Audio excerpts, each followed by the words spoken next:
శుభకార్యాలకు పూజార్ల కోసం వెతుకుతున్నారా? పూజారీస్.com లో అతి తక్కువ ధరలకే పూజార్లను ముందే బుక్ చేసుకోండి. వెంటనే కాల్ చేయండి.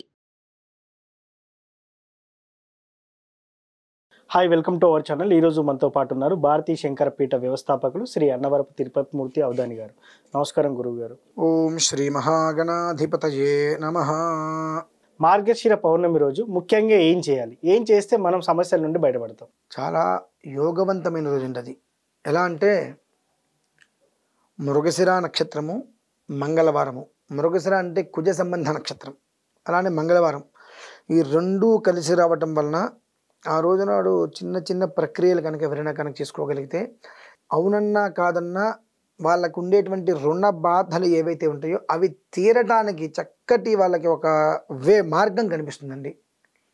ఇక పూర్వం కొన్ని విషయాలు చెప్పుకున్నాం, కానీ కొన్ని విశేషంగా కలిసి రావటం యోగవంతంగా ఉంటుంది. అంటే కుజుడు రుణకారకుడు, రుణగ్రస్తకారకుడు కూడా కుజుడే. రుణం మనం ఒకళ్ళ దగ్గర అప్పు చేయాలన్నా అప్పు తీరాలి అన్నా అతనే. అటువంటిది ఆ మృగశిర చిత్త ధనిష్ట ఈ 3 నక్షత్రాలు కూడా కుజ సంబంధమైన నక్షత్రాలు. అలాగే మంగళవారం భౌమవారము అంటారు. స్వతహాగా మంగళము అంటే జయవారము అనేటువంటిది కూడా దానికి ఒక సార్థక నామకరణం ఉంది. మన వాళ్ళు చాలామంది మంగళవారం అంటారే మంగళం అంటారు. జయ మంగళం నిత్య శుభ మంగళం.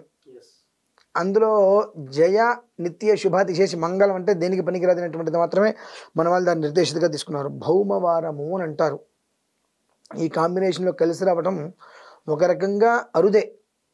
ఆ వచ్చినటువంటి పరిస్థితులలో ఎవరైనా సరే ఎక్కడ ఏమాత్రం అవకాశం ఉన్నా గోరింట గింజలు, అంటే మనకు గోరింటాకు చెట్టు ఉంటుంది కదా, ఆ గోరింటాకు చెట్టుకి గింజలు ఉంటాయి.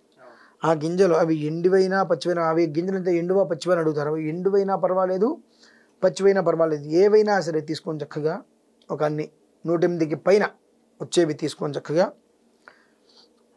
వారి ఇంటి పరిసరాల్లో ఉండేటువంటి ఆలయం, లేదంటే కనుక నదీం తటాకం వా, నది దగ్గరికి, లేదంటే ఒక తటాకం చిన్న చెరువు లాంటివి ఉంటూ ఉంటాయి, పిల్ల కాలువలు చెరువులు అంటూ ఉంటాం, అటువంటి దగ్గరైనా సరే కూర్చొని, ఏ ఆప్షను లేదంటే ఇంట్లో అవకాశం ఉంది అంటే దేవాలయం, లేదంటే నది, లేదంటే తటాకం చిన్న చెరువు, అటువంటి చోట్ల పిల్ల కాలువలు అంటుంటారు, అటువంటి చోట ఈ 3 లేకపోతే ఇంట్లో అప్పుడు చక్కగా ఆ గోరింట గింజలు తీసుకొని, ఆ గోరింటాకు గింజలతోటి పాటుగా చిమ్మిరి, నువ్వులు బెల్లము కలిపితే చిమ్మిరి వస్తుంది. ఆ చిమ్మిరి ఈ ఒక్క గోరింట గింజలు రెండిట్లతోటి అంగారక పూర్వకంగా లక్ష్మీ గణపతి పాశుపత హోమం చేయమనండి. అంగారక పూర్వకంగా లక్ష్మీ గణపతి పాశుపత హోమం. అందులో ప్రధాన దేవత సుబ్రహ్మణ్యేశ్వరుడు, ప్రత్యేకమైన ఆరాధన సుబ్రహ్మణ్యేశ్వరుడు. అంగారక పూర్వకంగా లక్ష్మీ గణపతి పాశుపతం కనుక చేసినట్లయితే వాళ్ళకి అది రూపాయి కావచ్చు, ఎంతైనా కావచ్చు కాక ఆ రుణం తీరిపోవడానికి ఒక చక్కటి మార్గం కనిపిస్తుంది. మనం ఏ వేలో అయితే వెళ్తున్నామో, వ్యాపారం చేస్తున్నారు, ఆ వ్యాపారంలో చక్కటి అభివృద్ధి, ఆ అభివృద్ధి ద్వారా మీకు ₹1 లాభం అనేటువంటిది వస్తుంది. ఆ రూపాయి లాభం వస్తే మనం అప్పు తీర్చుకోగలుగుతాం. అంటే ఆ అప్పు తీరటానికి, అప్పు తీరుస్తుంది అని చెప్పట్లేదు సుమా, జాగ్రత్తగా వినండి. అప్పు తీరటానికి చక్కటి మార్గం భగవంతుడు మీకు ఇస్తున్నాడు. మీకు ఇచ్చేటువంటిది వచ్చేటువంటి మీరు చేసేటువంటి తద్వారా భగవంతుడు మీకు ఇచ్చేటువంటి ఒక దారి ఏదైతే ఉంటుందో ఆ దారి మీద మీరు వెళ్తున్నప్పుడు మీకు వచ్చేటువంటి లాభంతో మీరు అప్పు తీర్చుకుంటారా, జల్సా చేస్తారా? డబ్బు వస్తే అప్పు గుర్తురాదండి, గుర్తుపెట్టుకోండి.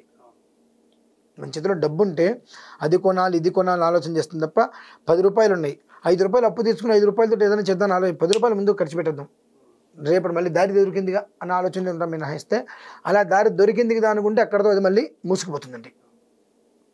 భగవంతుడు నీకు చక్కటి అవకాశం ఇచ్చాడు. అరే నువ్వు ఇన్ని అప్పుల్లో, ఇన్ని ఇబ్బందుల్లో ఉన్నావు కాబట్టి ఈ యొక్క ఆరాధన నువ్వు చేసావు. ఈ రోజు నాడు పౌర్ణమి అనేకదాయకం కాబట్టి పూర్తిగా ఉందండి. అది పౌర్ణమి అనేటువంటిది పూర్తిగా ఉంది. సుమారుగా 25 గంటల సేపు ఉంది అది. అదేంటండి 25 గంటలు ఎలా ఉంటుందని కొంతమంది ప్రశ్నిస్తారు. దీని గురించి అవగాహన లేని వాళ్ళు ప్రశ్నిస్తే ఉపయోగం లేదు. ఏ తిథి కూడా 24 గంటలు పూర్తిగా ఉండదు. 22 గంటలు ఉంటుంది, 23 గంటలు ఉంటుంది, 26, 27 గంటలు కూడా ఒక్కోసారి ఉంటుంది. అంతే మినహాయిస్తే 25 గంటలు ఆయన చెప్పారు. 25 గంటలు ఎలా ఉంటుంది అంటే ఒకసారి లెక్క వేసుకో కూర్చొని, అప్పుడు నీకు కనిపిస్తుంది 25 గంటలు ఎలా ఉందో. కాబట్టి అది పూర్తిగా అంటే 24 గంటలు పైనుందిగా, అంటే నీకు ఆ పౌర్ణమి అనేటువంటిది పూర్తిదాయకమైన ఫలితం నీకు ఖచ్చితంగా ఇస్తుంది. కాబట్టి ఆ పౌర్ణమి రోజు నాడు అంగారక పూర్వకంగా లక్ష్మీ గణపతి పాశుపతం ఏదైనా ఒకటేలేండి. అంగారక పూర్వకంగా లక్ష్మీ గణపతి పాశుపతాన్ని కనుక సుబ్రహ్మణ్యేశ్వర స్వామిని ఆరాధన దేవతగా పెట్టుకొని కనుక చేసినట్లయితే అతి తక్కువ సమయం, చాలా అంటే చాలా తక్కువ సమయంలో ఉద్యోగం కోసం వెతుక్కుంటున్నారా, మీకు ఎదురొస్తుంది. ప్రమోషన్స్ ప్రయత్నం చేస్తున్నారా, ధర్మబద్ధంగా అది మీకు వస్తుంది. లేదు దీని నుంచి ఇంకో దానికి ఎక్కడ మారాలనుకుంటున్నారా, అది మీరు మారగలుగుతారు. వ్యాపారం చేస్తున్నారా, అభివృద్ధి. ధర్మశ్చతుష్పాతు, ధర్మం అనేటువంటిది 4 పాదాల మీద ఉంది నాయన అనేటువంటిది భగవంతుడు మీకు నిరూపిస్తాడు. అదేంటండి భగవంతుడు ఇప్పుడు ధర్మం ఒక పాదం మీదే నడుస్తుంది అని మనం అనుకుంటున్నాం.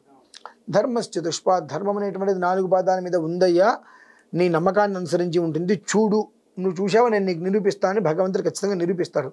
ఆ మార్గంగా మనం వెళ్ళి వచ్చేటువంటి దాంట్లో మనం అప్పు తీరుస్తున్నామా, మన ఇష్టానుసారం ఖర్చు పెట్టుకుంటామా అనేటువంటిది మన విజ్ఞత. అప్పు తీర్చావా, భగవంతుడు అవి అనేటువంటిది ఇంకా చాలా కాలం పాటు నీకు దారి ఎట్టి పెడుతుంది. అప్పు మొత్తం తీరిపోయి నువ్వు మళ్ళీ ₹1 వెనక్కి వేసుకుంటే అప్పు చేయకుండా ఉంటావు. అలా కాకుండా నాకు ఇవాళ ఏదో వచ్చేసేసింది కదా అని ఖర్చు పెట్టేస్తే రేపు నీకు మళ్ళీ ఆ దారి కొంచెంగా మళ్ళీ మూసుకుపోతుంది. ఇక మూసుకుపోయిన ప్రతిసారి నేను పూజ చేస్తానంటే ఉపయోగం లేదు. ఎందుకంటే మూసుకుపోయిన ప్రతిసారి నువ్వు పూజ చేయొచ్చేమో, ప్రతిసారి కూడా మృగశిర నక్షత్రం కానివ్వండి, మంగళవారం కానివ్వండి, ఇట్లా పౌర్ణమి అవి కలిసి రావు కదా, చాలా అవి కలిసి వచ్చినాయి అనుకో, మీరు చేస్తే ఏముంది లేని మీరు ఏదైనా చేసుకోవచ్చు. అది అంత ఇవి కలిసి వచ్చినట్టుగా అది కలిసి రాదు కదండి.